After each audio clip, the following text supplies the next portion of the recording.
রাজ্যের এসআইআর প্রক্রিয়া নিয়ে প্রতিনিয়ত কমিশনের তরফে একের পর এক নতুন আপডেট দেওয়া হচ্ছে। খসড়া তালিকা প্রকাশের আগে এই পর্যন্ত রাজ্যের ৫৭ লক্ষ ভোটারের নাম বাদ পড়তে চলেছে। তাছাড়াও এমন বহু ভোটার রয়েছে ২০০২ সালের তালিকার সঙ্গে ম্যাচিং হওয়ার পরেও সন্দেহজনক হিসাবে চিহ্নিত করেছে কমিশন এবং তাদের প্রত্যেককে হিয়ারিং এ যেতে হতে পারে। আবার অন্যদিকে আপডেট, শুনানির মুখে পড়বে ৪০ লক্ষ ভোটার। কোন ৪০ লক্ষ ভোটার শুনানির মুখে পড়তে চলেছে এ নিয়ে কমিশনের তরফে কি সম্পূর্ণ নতুন আপডেট দেওয়া হয়েছে, ফাইনাল লিস্ট থেকে কাদের নাম বাদ পড়তে চলেছে, তাছাড়াও সন্দেহজনক হিসাবে কাদের চিহ্নিত করা হয়েছে, ২০০২ সালের ভোটার লিস্টে নাম থাকার পরেও অনেকের কিন্তু হিয়ারিং এ ডাক মিলতে চলেছে। কি কি নতুন আপডেট উঠে এসেছে সমস্তটাই কিন্তু আজকের এই ভিডিও থেকেই জানতে পারবেন। ভিডিওটি সম্পূর্ণ দেখবেন। যারা চ্যানেলে নতুন, চ্যানেলটিকে সাবস্ক্রাইব করে রাখবেন।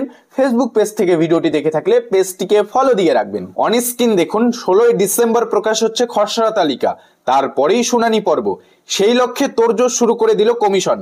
কমিশনের তথ্য অনুযায়ী মঙ্গলবার পর্যন্ত রাজ্যে ৯৯.৭৫% অর্থাৎ ৭,৬৪,৪৪,২৮১টি ফর্ম ডিজিটাইজ হয়েছে। আরো জানা যাচ্ছে এই দিন পর্যন্ত ৯,০৬৩টি ইনুমারেশন ফর্ম বিলি করা সম্ভব হয়নি। তাৎপর্যপূর্ণভাবে রাত পর্যন্ত মেলা তথ্য অনুযায়ী রাজ্যে ২০০২ সালের ভোটার তালিকায় নিজের বা আত্মীয়ের নাম না থাকা অর্থাৎ আনম্যাপড ভোটারের সংখ্যা দাঁড়িয়েছে ২৯ লক্ষ। এই ২৯ লক্ষ ভোটারকে শুনানির সম্মুখীন হতে হবে বলে ইতিমধ্যেই জানানো হয়েছে। আর খসড়া তালিকা প্রকাশের পর সংশ্লিষ্ট ইআরওরা আনম্যাপ হওয়া ভোটারদের শুনানির জন্য নোটিশ পাঠাতে শুরু করবেন। সেই চিঠি পাওয়ার পর নির্ধারিত দিনে ইআরওর অফিসে উপস্থিত হয়ে তাদের কমিশনের নির্ধারিত ১১টি নথির মধ্যে একটি পেশ করতে হবে। কমিশনের তরফে কোন ১১টি নথি নির্ধারিত করে দেওয়া হয়েছে আমি আপনাদের একটু পরেই জানিয়ে দিচ্ছি। দেখুন, আপডেটে বলা রয়েছে যারা তা করতে পারবেন না তাদের নাম চূড়ান্ত ভোটার তালিকা থেকে বাদ যাবে। তো বুঝতেই পারছেন, যারা এই ১১টি নথির মধ্যে একটিও ডকুমেন্ট দেখাতে পারবেন না তাদের নাম কিন্তু ফাইনাল লিস্ট থেকে বাদ পড়তে চলেছে। এছাড়াও এমন বহু ভোটার রয়েছেন যাদের নাম ২০০২ সালের তালিকার সঙ্গে ম্যাচিং হয়ে গেলেও সন্দেহজনক হিসাবে চিহ্নিত করেছে কমিশন। তো বুঝতেই পারছেন, ২০০২ সালের ভোটার তালিকার সঙ্গে ম্যাচিং হওয়ার সত্ত্বেও কমিশন কিছু ভোটারকে সন্দেহজনক হিসাবে চিহ্নিত করেছে। কোন কোন ভোটারদের সন্দেহজনক হিসাবে চিহ্নিত করেছেন? তো দেখুন, যারা এসআইআর এর ফর্মটিতে ভুল তথ্য দিয়েছেন বা কমিশন সেই তথ্য দেখার পর যদি কোনো ডাউট মনে হয় কমিশনের, তাদের প্রত্যেককে কিন্তু আবারও হিয়ারিং এ ডাকতে পারে কমিশন। তা ইতিমধ্যেই কিন্তু স্পষ্ট করে জানানো হয়েছে তাদের শুনানির জন্য ডাক হতে পারে, অর্থাৎ তাদের কিন্তু হিয়ারিং এ যেতে হতে পারে। সেক্ষেত্রে পরিস্থিতি অনুযায়ী তাদের কমিশনের প্রশ্নের জবাব দেওয়ার পাশাপাশি ফর্মে থাকা তথ্যের সপক্ষে প্রমাণ দাখিল করতে হবে।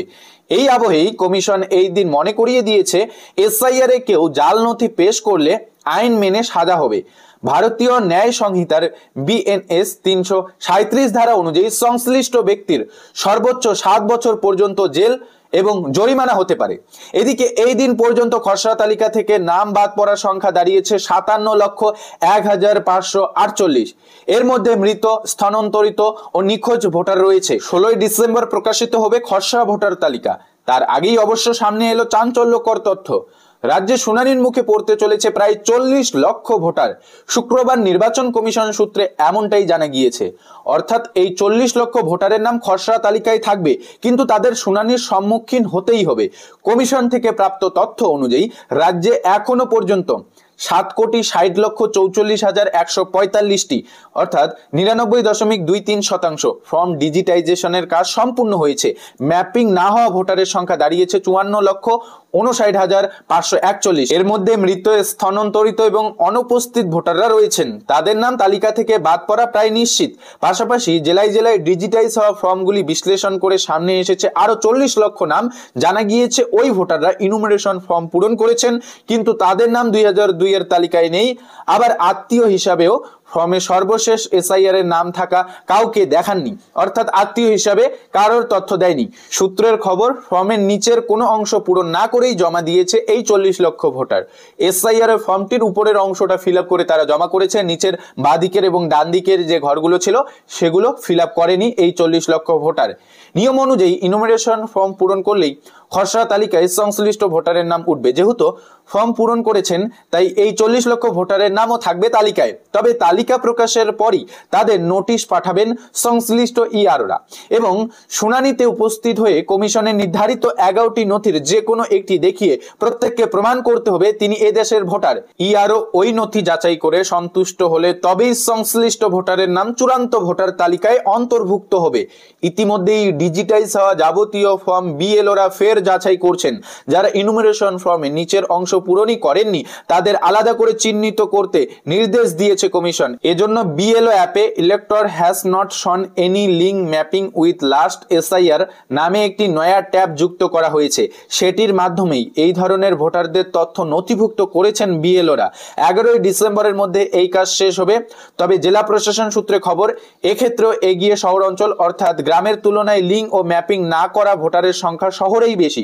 যদিও কমিশনের এক কর্তার কথায় এখনো পর্যন্ত যাচাই পর্ব চলছে, খসড়া তালিকায় এই সংখ্যার হেরফের হতে পারে।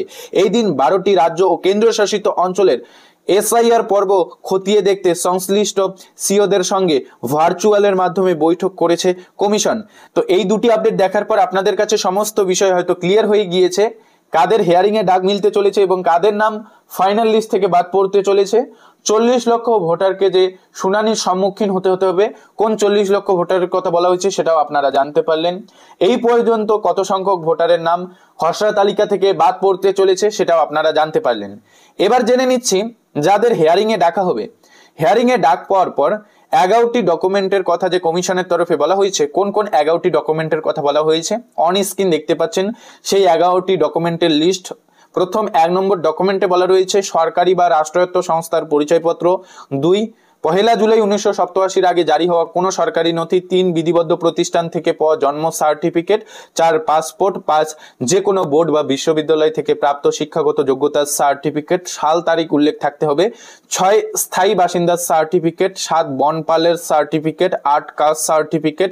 9 এনআরসির অন্তর্ভুক্তির প্রমাণ, যদিও এটা পশ্চিমবঙ্গের জন্য প্রযোজ্য না। 10 দেখুন পারিবারিক রেজিস্টার। 11 সরকার প্রদত্ত জমি বা বাড়ির নথি। তো এই 11টি ডকুমেন্টের মধ্যে যে কোনো একটি ডকুমেন্ট আপনাদের দাখিল করতে হবে। যে কোনো একটি ডকুমেন্ট দেখালেই কিন্তু হয়ে যাবে। আপনাদের যখন শুনানির জন্য বা হিয়ারিং এর জন্য ডাকা হবে, ইআরও অফিসে যাওয়ার পর আপনাদের কাছে কিন্তু ডকুমেন্ট চাইতে পারে। এই যে 11টি ডকুমেন্ট দেখতে পারলেন, এই 11টি ডকুমেন্টের মধ্যে যে কোনো একটি ডকুমেন্ট দাখিল করালেই কিন্তু আপনার নাম ফাইনাল লিস্টে উঠে যাবে। তো আশা করি সমস্ত আপডেট আপনারা দেখতে পারলেন, সমস্ত আপডেট জানতে পারলেন। এ বিষয়ে যদি আপনার মনে কোনো প্রশ্ন থেকে থাকে কমেন্ট বক্সে জানাতে পারেন।